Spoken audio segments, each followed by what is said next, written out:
¿Cómo están? Muy buenas tardes, bienvenidos a Causa y Efecto. Les saluda Gisela Sotana en la conducción y los voy a acompañar hasta las 6 de la tarde. Y le damos también la bienvenida a todos aquellos que nos siguen a través de nuestras diversas plataformas digitales. También estamos, no se olviden, en diversas compañías de cable. Estamos también en la señal abierta, ahí nos ubican en el canal 18.8. Estamos también en Vizcable, nos encuentran en el canal 30, estamos en Win TV en la casilla 30. Llegamos a Cable Más gracias el canal 706, llegando a toda Lima Sur. Estamos también en Lima Este, gracias a Cablevisión en el canal 48.2. Estamos también en toda Lima Norte, gracias a Cable Perú en el canal 39.1. Y también llegamos en más de 100 cable teleoperadoras al interior del Perú. Vamos a iniciar ya este programa, dando la bienvenida a Percy Medina, el jefe de emisión para el Perú de Idea Internacional, para hablar sobre los últimos acontecimientos en la política nacional. ¿Cómo está, señor Medina? Muy buenas tardes, bienvenido. Muy buenas tardes. Gracias a usted por darnos unos minutos para poder entender lo que ha estado pasando en los últimos días a raíz de estos graves enfrentamientos que ha dejado más de 20 fallecidos hasta el momento, cosa que lamentamos muchísimo. Ya se encuentra aquí en nuestro país una misión de la Corte Interamericana de Derechos Humanos para que pueda verificar qué es lo que está pasando con respecto al nivel de represión que se ha visto también durante estas protestas. Sí, entiendo que el gobierno ha invitado a una delegación de la Comisión Interamericana de Derechos Humanos que viene en condición de dar asistencia y también de generar un testimonio acerca de cómo ha visto el proceso peruano en primer lugar, protestas que han brotado por todo el país. En segundo lugar, los intentos del propio gobierno por mantener el orden y ver si es que en el camino se han vulnerado o no normas básicas sobre derechos humanos que están contenidas en la legislación nacional. Entonces, supongo que el primer elemento es el testimonio de esta comisión y el segundo, recomendaciones, si las hubiera, para cómo evitar que haya situaciones que lamentar. Tenemos más de 25 muertos, eso es algo que no debería darse en el marco de una protesta pacífica y que un Estado tiene que, por supuesto, evitar, ¿no? Ahora, uno de los puntos que justamente se pedía durante estas protestas es el adelanto de elecciones, es que se cierre el Congreso de la República. Finalmente ayer esto fue aprobado en el Parlamento, pero no tal vez en la fecha en que quisiera la gente en las calles, ¿no? Sino para el 2024. ¿Podría ayudar a que baje de alguna manera la tensión?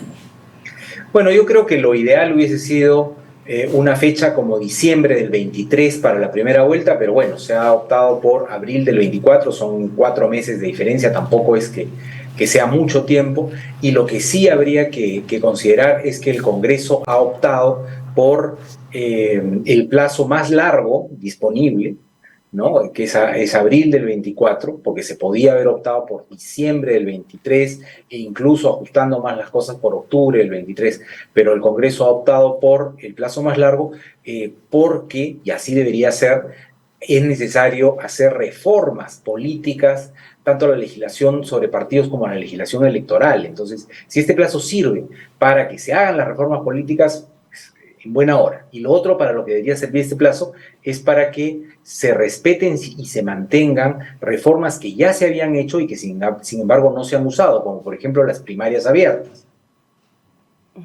Ahora, pero también hemos escuchado durante todo este proceso a algunos congresistas mencionar que el adelanto de elecciones tiene que venir con otras cosas adicionales. Algunos mencionaban de parte de la izquierda el cambio de constitución, una asamblea constituyente, y de parte también de los grupos de oposición el cambio de los representantes o jefes de los entes electorales, como la OMPE, como el Jurado Nacional de Elecciones. Esto no, de alguna manera no desvirtúa el sentir de la protesta, que se vayan todos y que finalmente se convocan nuevas elecciones, pero sin estos añadidos que le están haciendo. Bueno, lo que se ha aprobado es el consenso entre la gran mayoría de parlamentarios, porque cuando la Constitución pide que para reformarse se requieren 87 votos, lo hace porque lo que busca es que las reformas sean sobre la base de un alto consenso. Entonces, todas las propuestas minoritarias, como estas dos que se han señalado, pues muy difícilmente iban a tener éxito en la votación. Así que creo que lo que se ha podido conseguir es aquello en lo que han coincidido la gran mayoría de de parlamentarios, ¿no? Se ha conseguido incluso un número mayor de votos del que se requería para la reforma y eso está bien. La posibilidad de destituir a las autoridades electorales hubiera generado un gran problema en el proceso electoral, porque el Congreso no puede nombrar autoridades electorales, tampoco puede destituirlas. Entonces, hubiera estado muy por fuera de las competencias del Congreso y hubiera generado una gran distorsión en las elecciones que vienen. Así que celebro mucho que el acuerdo haya estado circunscrito a aquellas cosas que el Congreso sí puede hacer y que están dentro de sus facultades constitucionales. Ahora, ya tenemos un nuevo presidente del Consejo de Ministros. Duró poco el señor Pedro Angulo y ha sido bastante cuestionado porque justamente estuvo al mando durante todos estos días tan álgidos que vivió la ciudadanía, que vivió el país con respecto a las protestas, ¿no? ¿Qué imagen les genera ahora la presencia del señor Alberto Tarola al mando del gabinete?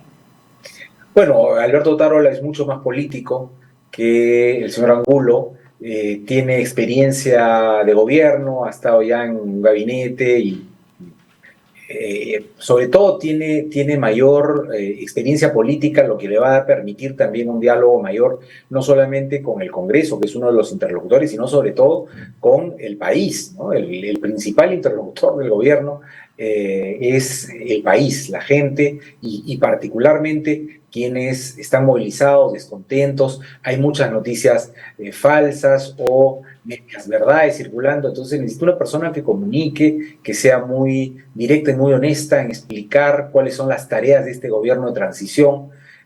Dina Boluarte se ha autodefinido como una presidenta de transición, ¿no? Entonces, creo que esa es la labor que le toca explicar al presidente del Consejo de Ministros en qué consiste la transición, qué van a impulsar, qué es lo que van a garantizar que reciba el próximo gobierno el 28 de julio del 2024.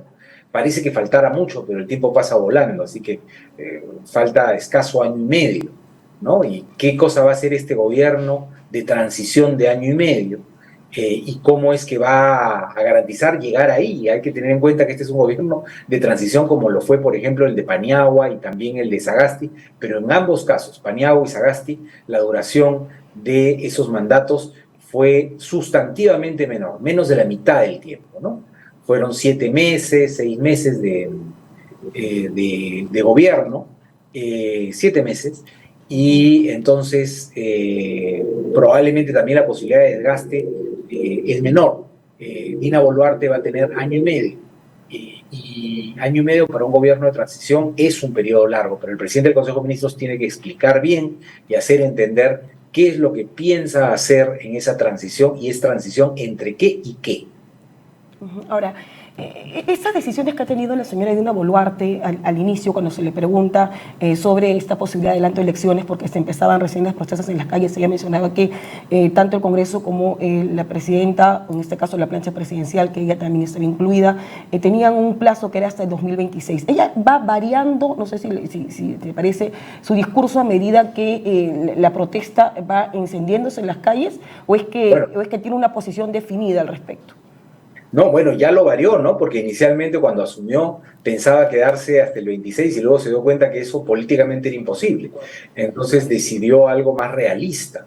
E incluso ella planteó en algún momento que las elecciones de primera vuelta fueran en diciembre del año 23, ¿no? Que era incluso más realista que aquello que ha aprobado el Congreso. Pero bueno, lo importante es que se ha adelantado el cronograma, ¿no? Yo creo que era imposible llegar al año 26, tanto para el Ejecutivo como para el Congreso, y ambas entidades van a tener un mandato limitado que espero que sepan aprovechar justamente para hacer una transición. Así como el gobierno de Dina Boluarte es un ejecutivo de transición, el Congreso tiene que plantearse también sus próximos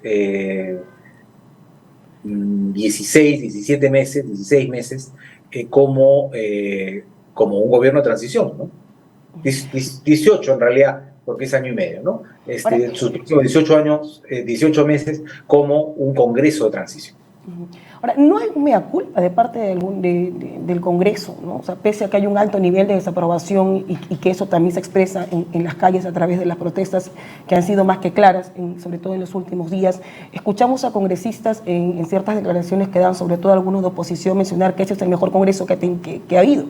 Mejor que los anteriores que hemos tenido, que de por sí han sido bastante cuestionables también, y que todo lo que está pasando, esta crisis que estamos viviendo, se la responsabilizan exclusivamente al señor Pedro Castillo, y mencionan, sobre todo el congresista Jorge Montoya, que estamos en un gobierno comunista, o acabamos de salir de un gobierno comunista.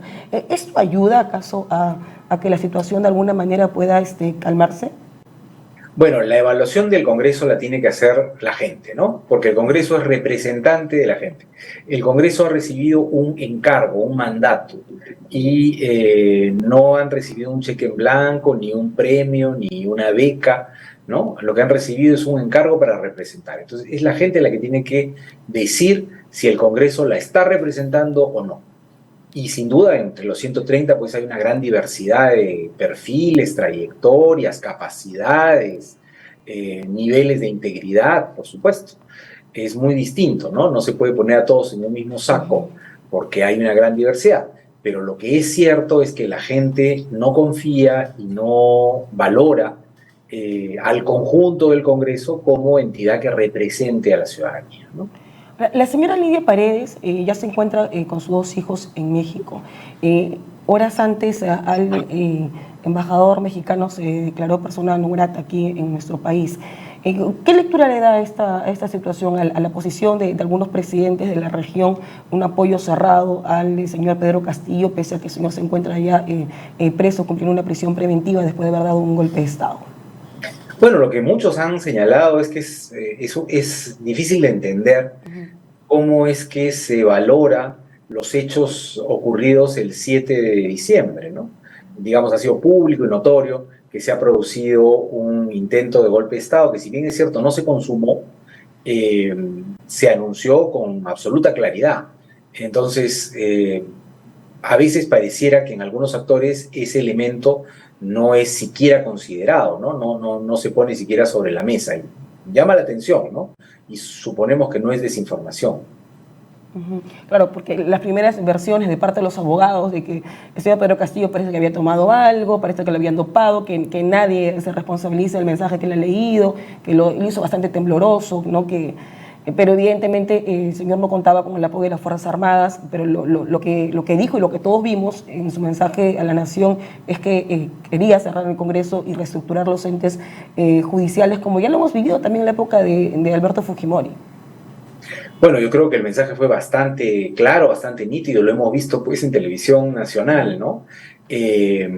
Yo no sé, quizá algún médico podría explicarlo, si hay alguna droga que puede producir un efecto que permita que alguien se ponga delante de una cámara, lea un texto relativamente largo, con cierta coherencia, y que eso sea producto de algún tipo de droga o medicación. No sé si existe tal cosa, yo no soy ni médico ni científico, pero me parece improbable, ¿no? O sea, entonces la hipótesis esta de la droga parece una cosa, digamos, muy particular, pero tendrían que ser los especialistas los que tendrían que señalar si algo así es posible. Bien, muchas gracias, don Percy Medina. Ha sido usted muy gentil. Siempre un gusto. Muchísimas gracias. Hasta luego, muy gentil. Estamos conversando con Percy Medina, jefe de misión para el Perú de IDEA Internacional, sobre lo que está pasando aquí en nuestra política. Hoy ya tenemos un nuevo jefe del gabinete ministerial, es el ex abogado de la señora Dina Boluarte, el señor Alberto Tarola, ex ministro de Defensa, hace solamente unas horas. Y menudo trabajo el que le espera, en realidad.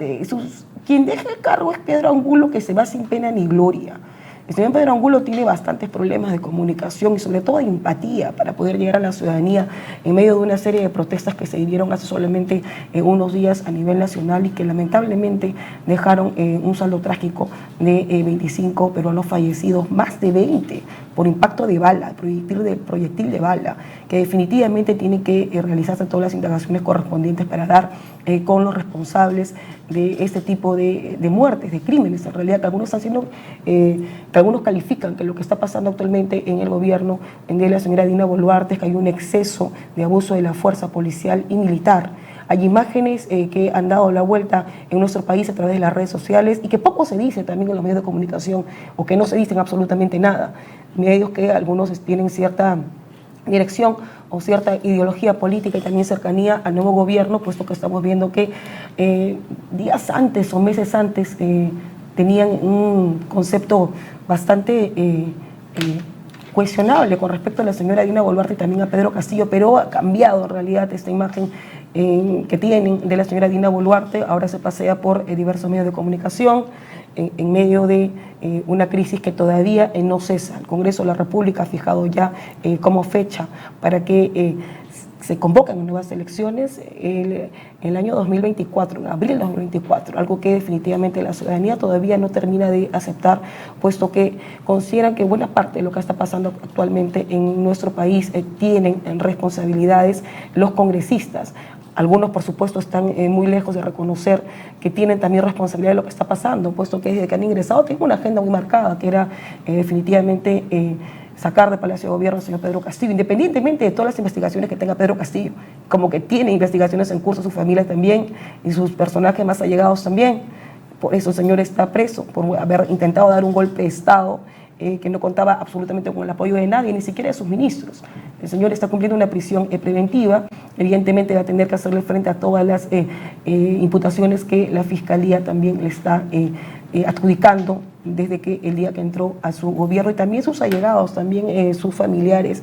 La señora Lidia Paredes, su esposa, quien también supuestamente está dentro de esta organización criminal, ya se encuentra en México con su hija Alondra y con el hijo mayor, con Arnold, la hija o cuñada hija del señor Pedro Castillo no se encuentra con ellos, ella no ha sido comprendida dentro de este asilo político que se ha recibido de parte de México. Situación complicada la que le toca vivir a la familia del expresidente Pedro Castillo y también a la presidenta Dina Boluarte, puesto que la cercanía que tiene la señora Boluarte a las Fuerzas Armadas en medio de una crisis política que todavía no cesa, no le hace absolutamente nada bien. Vamos al corte comercial y regresamos con más aquí en Causa y Efecto.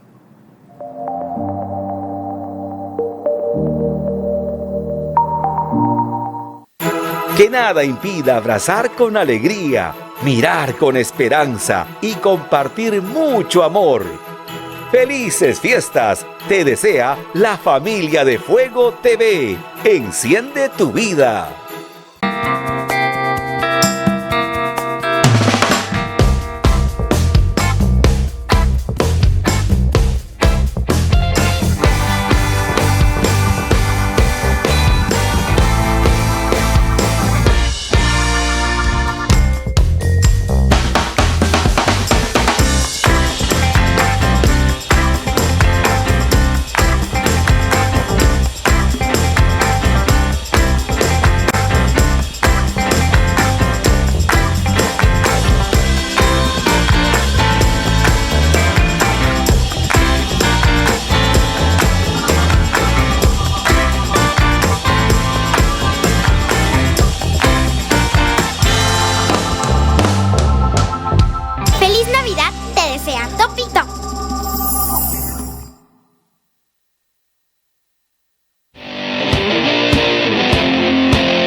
Este programa Mi Terreno fue otorgado en sus inicios por microfinancieras, que se ha incrementado más o menos en un 10%, un 15%, la cifra de ataques a Perú. Fuego Televisión, enciende tu vida.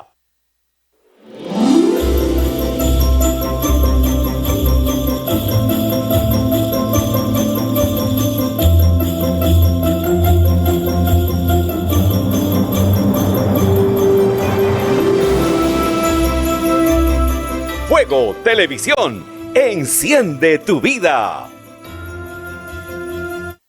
Feliz Navidad a todos los clientes de Caja Huancayo y a todos los televidentes de Fuego TV y el mundo microfinanzas. Fuego Televisión, enciende tu vida.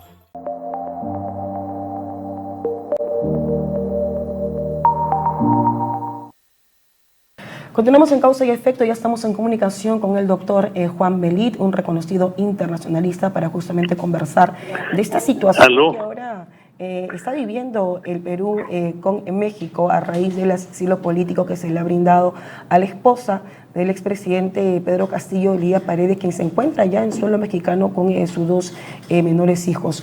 ¿Cómo está, doctor Belit? Muy buenas tardes, muchas gracias por atendernos, qué gusto saludarlo. A ver, ¿me escucha, doctor Belit? Vamos a ver si podemos mejorar esa comunicación. Escucho muy bajo. A ver, vamos a ver. ¿Podrían subir el volumen? Por favor. Vamos a arreglar ese problema técnico para conversar con el doctor Juan Belit sobre esta situación que ahora nos enfrenta tanto en México con Perú.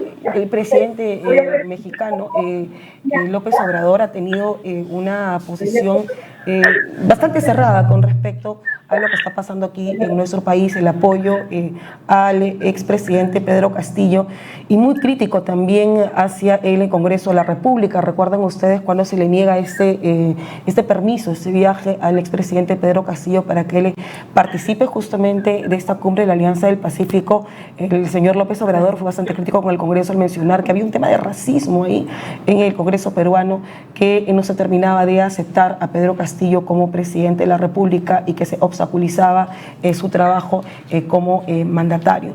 Tenemos al doctor Juan Belit. ¿Cómo está, doctor Belit? Muy buenas tardes, bienvenido a Causa y Efecto. Doctor Belit, ¿me escucha? ¿Cómo está? Bienvenido. Aló, no escucho bien. A ver, no vamos a un corte claro. comercial, por favor, para poder arreglar ese problema técnico, poder conversar con el doctor Juan Belit sobre lo que está pasando en nuestro país y ahora nuestras relaciones con México, que parece estar en un nuevo momento. Pausa y regresamos.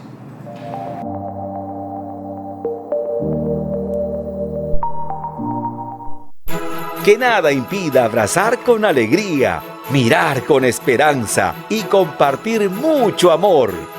¡Felices fiestas! Te desea la familia de Fuego TV. Enciende tu vida.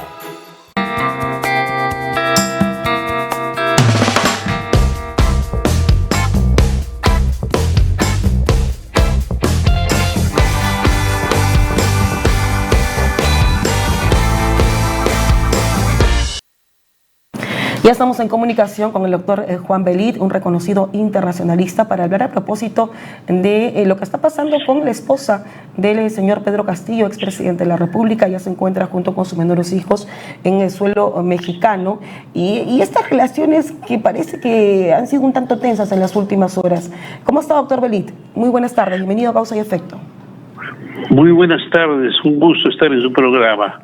Muchas gracias por atendernos y para poder entender también cómo es que hemos llegado a esta situación. El Perú estaba de todas maneras obligado a darle el salvoconducto a la familia del señor Pedro Castillo, el declarar a persona no grata al embajador de México aquí en nuestro país. ¿En qué situación nos coloca?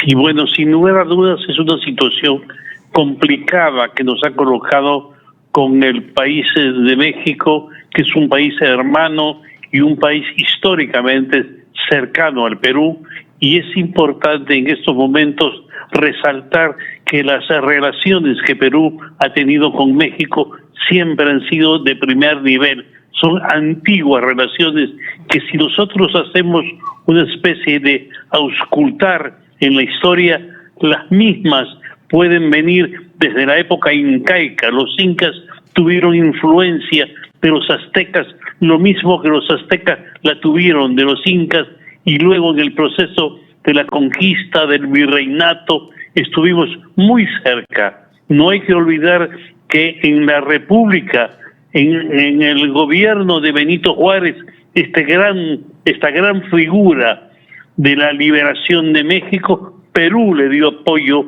a Benito Juárez. Perú le dio apoyo económico y Perú le dio apoyo con soldados para que Benito Juárez luchara contra la monarquía austriaca de Maximiliano. Es decir, una relación histórica la que tenemos, que desgraciadamente por estos acontecimientos se han oscurecido. Ciertamente, la señora Lidia Paredes, esposa del expresidente Pedro Castillo, está en tierra mexicana desde el momento que ingresó a la Embajada de México y desde el momento que se trasladó en el automóvil del embajador al aeropuerto. El Convenio de Viena manifiesta que la embajada de un país, en este caso México, es territorio mexicano y esta misma condición abarca al vehículo que lo lleva hasta el aeropuerto donde ellos van a embarcarse hacia las tierras aztecas. Ciertamente el Perú tenía una suerte de obligación moral de darle este salvoconducto, con con la excepción que hay que considerar de que la señora Lidia Paredes tenía abierto un proceso judicial y un proceso de investigación, que también hay que resaltar que no hay sentencia, y entonces todavía no está terminado. Cuando la señora Lidia Paredes se traslade a México, continúa la investigación.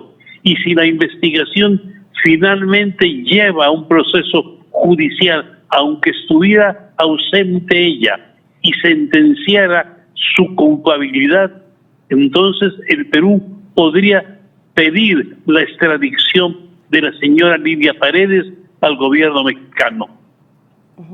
Ahora, la situación entre Perú y México en adelante, ¿cómo lo avisora usted en su calidad de experto internacionalista? Ya que la posición que ha tenido el presidente López Obrador para el Congreso peruano a raíz de que se le negara a Pedro Castillo la salida para participar de la cumbre del Pacífico, donde él iba a recibir justamente la presidencia pro tempore, no ha sido, digamos, palabras muy gratas, ¿no? El calificar al Congreso de obstruccionista, un Congreso racista, un Congreso que ha estado en todo momento boicoteando la labor de Pedro Castillo como presidente y ahora Dina Boluarte como presidenta. ¿Qué le espera en adelante?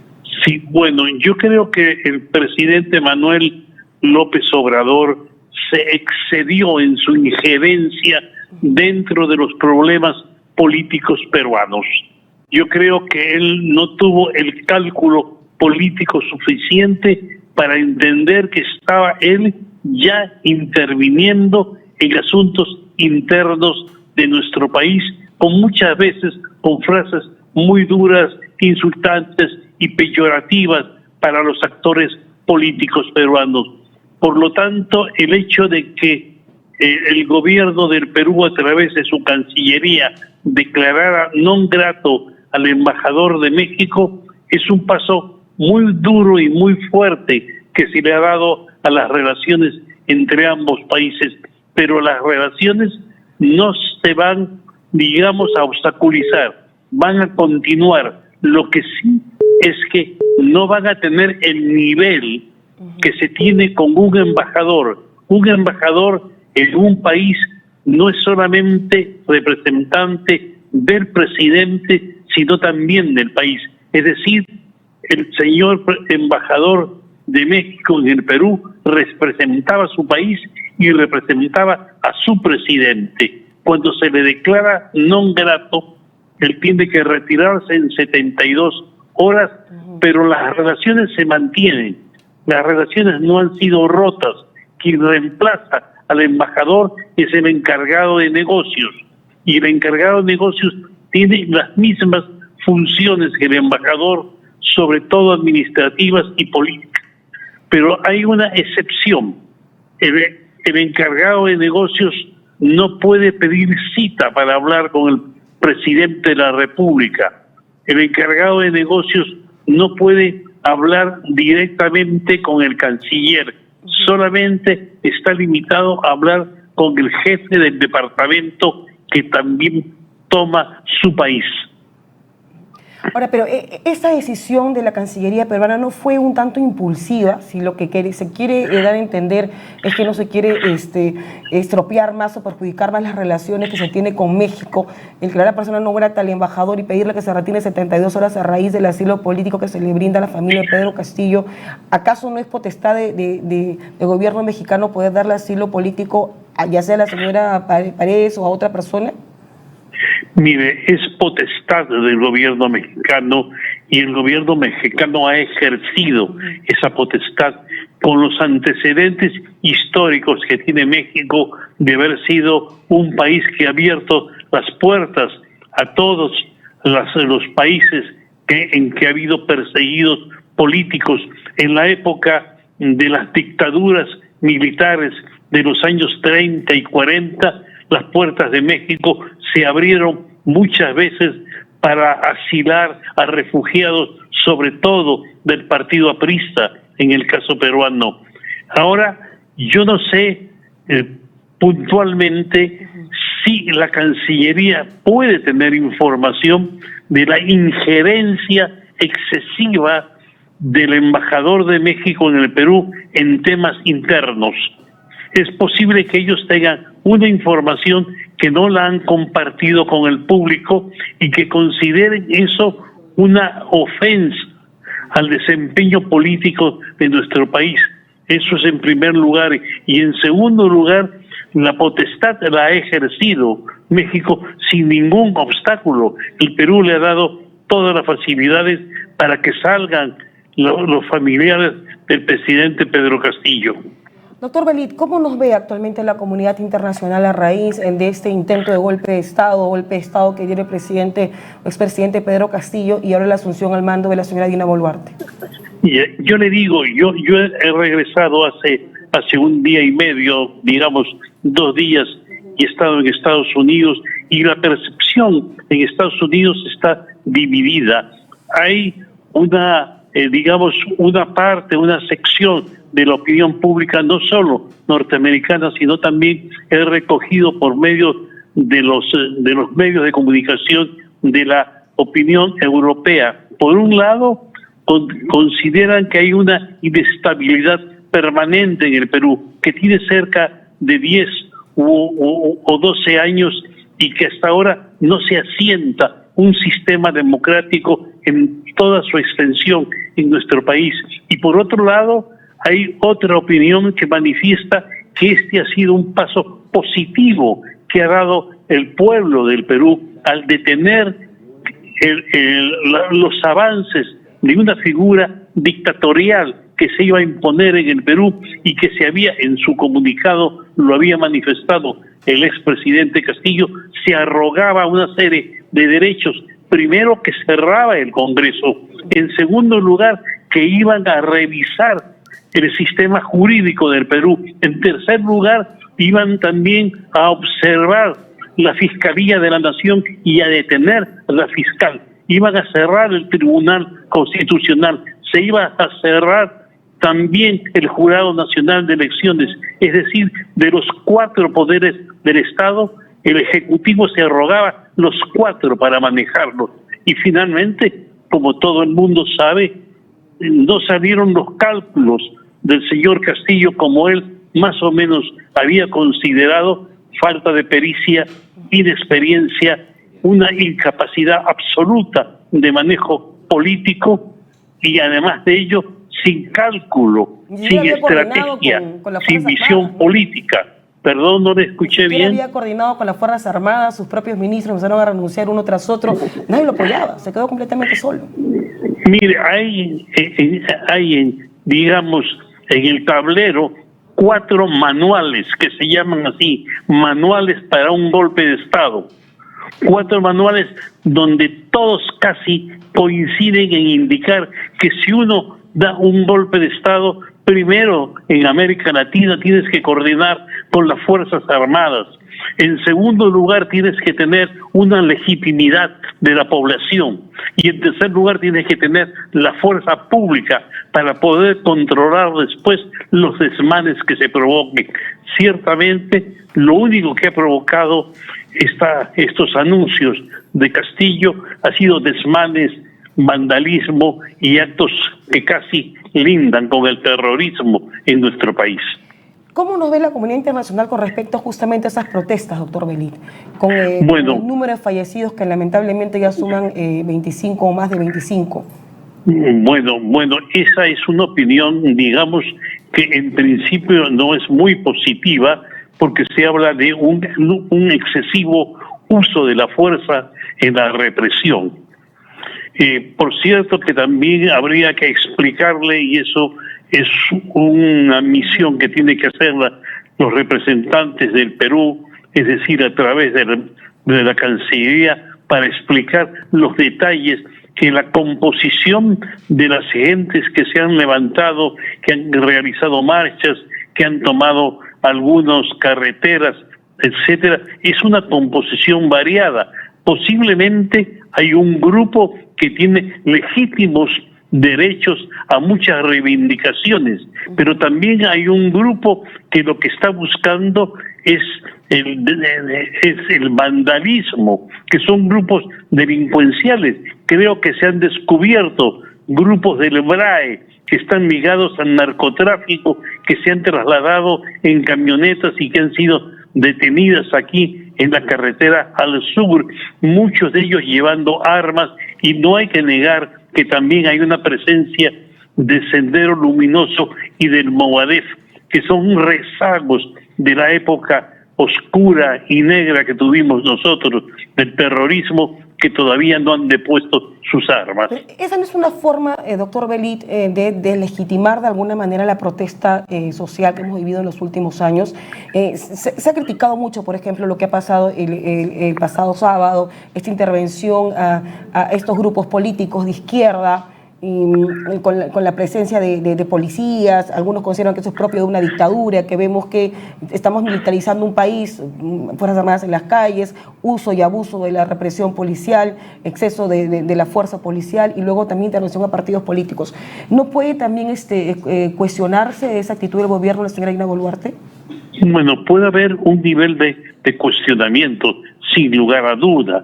Cuando se militariza una zona, un territorio, es porque hay una incapacidad política. La política es negociación. La política en esencia es eso, es conversar, es poner los argumentos cada cual, aquello que defiende su posición ideológica, y luego contrastarlos con la realidad.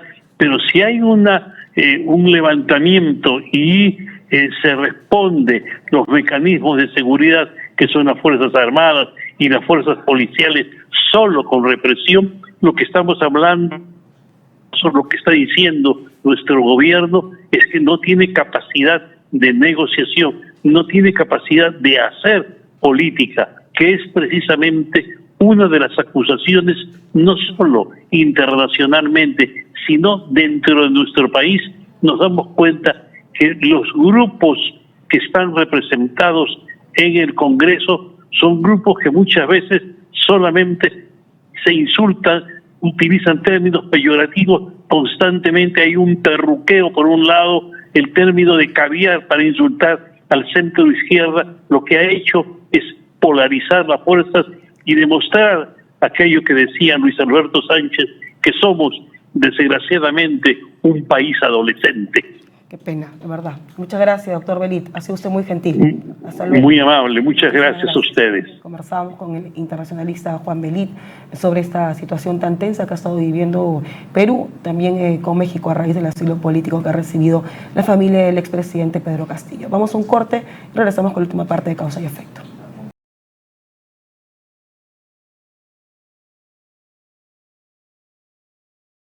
Que nada impida abrazar con alegría, mirar con esperanza y compartir mucho amor. ¡Felices fiestas! Te desea la familia de Fuego TV. Enciende tu vida.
Este programa Mi Terreno fue otorgado en sus inicios por microfinancieras. Que se ha incrementado más o menos en un 10%, un 15%, la cifra de ataques a Perú. Fuego Televisión, enciende tu vida.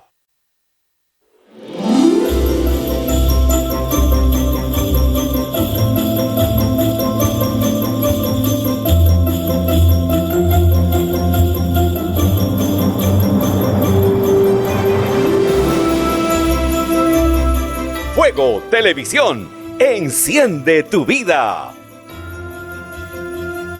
Que esta Nochebuena esté llena de bendiciones para todos nuestros hogares y que este 2023 nos traiga amor y paz a todos los peruanos. Felices fiestas. Fuego Televisión, enciende tu vida.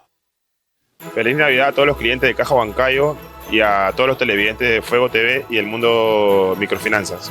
Fuego Televisión, enciende tu vida. Soy Elena Pérez Vargas y esto es Panorama Público. Variadas entrevistas con los principales actores que marcan la agenda política de la semana. Análisis e información con destacados invitados nacionales e internacionales. Y esto es Panorama Público. Fuego Televisión, enciende tu vida. No debemos olvidar que en el Congreso de la República hay una especie de complicidad. El propio premier, Aníbal Torres, que todo el tiempo tienen que fungir de abogados de un mandatario. Para eso no han sido designados, señores. Ya pónganse a trabajar. Sonido realmente te hace revivir experiencias que tú de pronto te habías olvidado.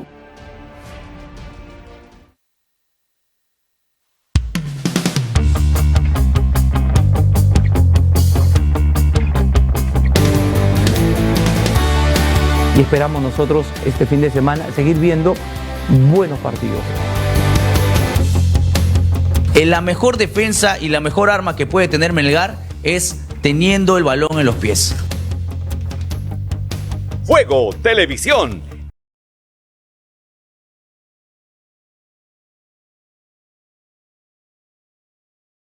Continuamos en Causa y Efecto, ya con la última parte, últimos minutos, ya tengo aquí una invitada que me ha energizado en una breve pausa comercial y me has proporcionado un aceite esencial de menta.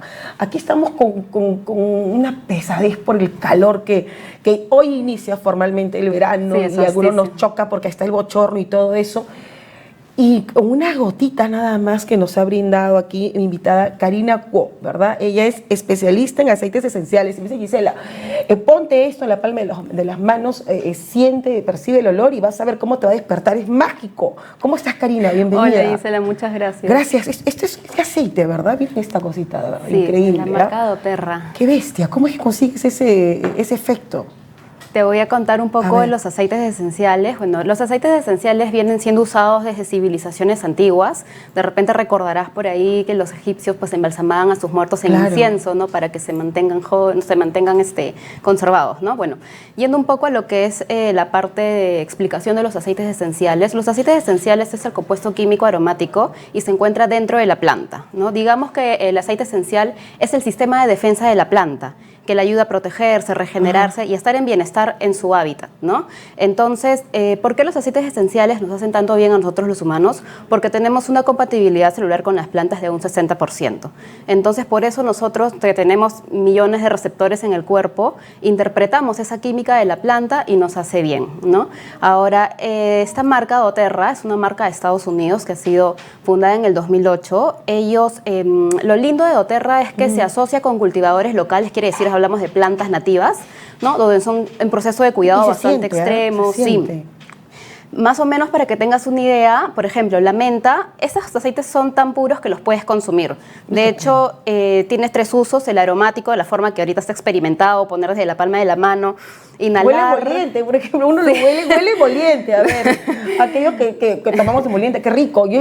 Te remonta a otros lugares. Dependiendo de la planta, cada uno tiene sus propiedades terapéuticas, ¿no? Si vamos a la menta, pues es un energizante, es un vigorizante, te ayuda al enfoque y la concentración. Ahora, los aceites los puedes usar de manera aromática, tópica quiere decir sobre la piel, algún ungüento, crema como corporal. ¿No te afecta si tienes algún problema con la piel, alérgica? Al contrario, nada. Esos aceites tienen la cualidad de que son puros y de grado terapéutico, ¿no? Si bien es cierto, el mundo de los aceites esenciales, valgan verdades, no hay un ente que los regule, de verdad hay mucho desorden.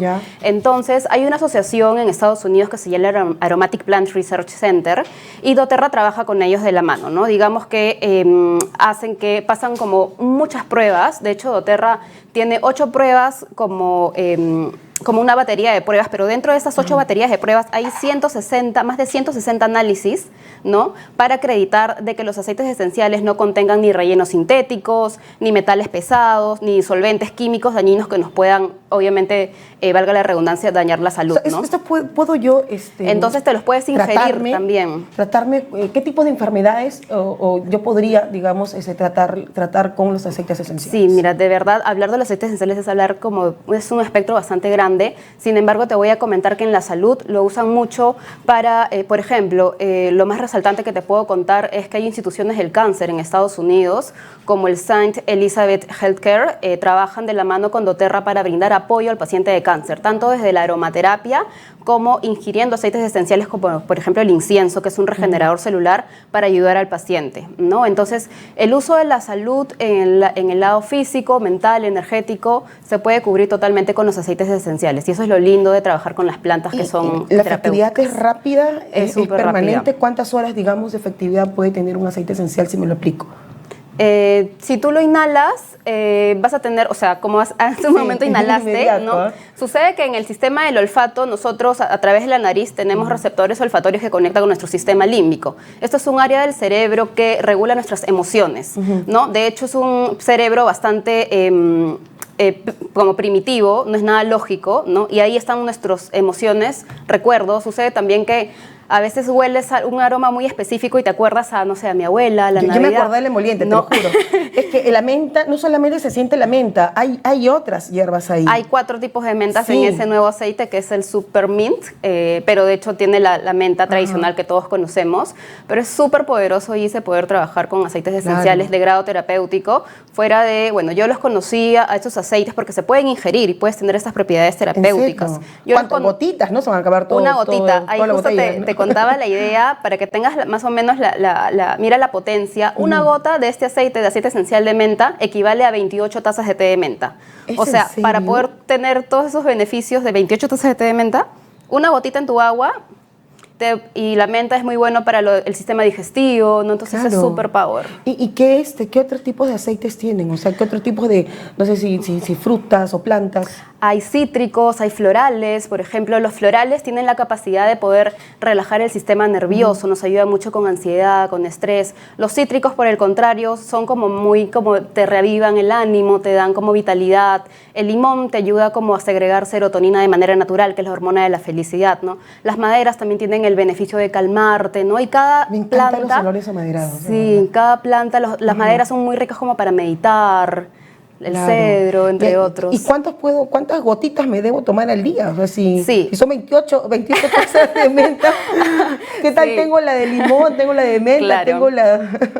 Como el chavo, tamarindo, jamaica, todo. Detrás de esos aceites, Gisela, hay mucha ciencia y estudios. De hecho, hay mucho, en el campo médico también hay mucho respaldo de los aceites esenciales doTERRA, ¿no? Por este grado de pureza y calidad. Ahora, hay unas indicaciones en el uso de aceites esenciales, es que no puedes consumir un adulto más de 28 gotas al día. Entonces, esa es la regla que hay que respetar en los aceites esenciales, ¿no? Y los niños pueden consumir aceites esenciales a partir de los 8 años de edad en adelante, consumirlos, ¿no? O sea, de manera interna. Un poco hiperactivo. Con los niños funciona bien trabajar en aromaterapia, puede ser que huelan desde su manito, o mejor es tener un difusor de aceites esenciales para poder pues difundir el aroma en el cuarto, en la sala, donde está el niño, para que pueda calmarse, o usar rolones también con aceites esenciales en los puntos de pulso, como detrás de las orejas, muñecas, zona del corazón, timo, para poder ayudarnos a relajar. ¿Y dónde te encontramos? ¿Dónde encontramos más información? Sí, yo Yo tengo un emprendimiento con los aceites esenciales. Estoy en Instagram como mística, con K, .vida esencial. Bien, muchas gracias, de verdad. He quedado impactada. Gracias a Karina Cuo. Ella es especialista en aceites esenciales y solamente una gotita nada más, segundos antes de regresar al programa, me dice: Gisela, ponte esto en la palma de la mano y vas a sentir su efectividad. Es increíble, de verdad, como que te reanima en una, ¿no? Sí, si usted está cansado, cómprese su aceite de menta. A mí me ha encantado porque inmediatamente yo lo relacioné con el emoliente, porque tiene, no solamente se siente, como tú dices, un tipo de menta, se siente varios. Sí, imagino que debe haber una mixtura también de diferentes hierbas que evidentemente juntas deben tener mayor efectividad, ¿no? Sí. Muchas gracias, Karina. Gracias a ustedes. Hemos llegado ya al final de Causa y Efecto. Se despide de ustedes Gisela Sotelo, con la producción de Susana Díaz, en los controles José Maguiña. Permiso.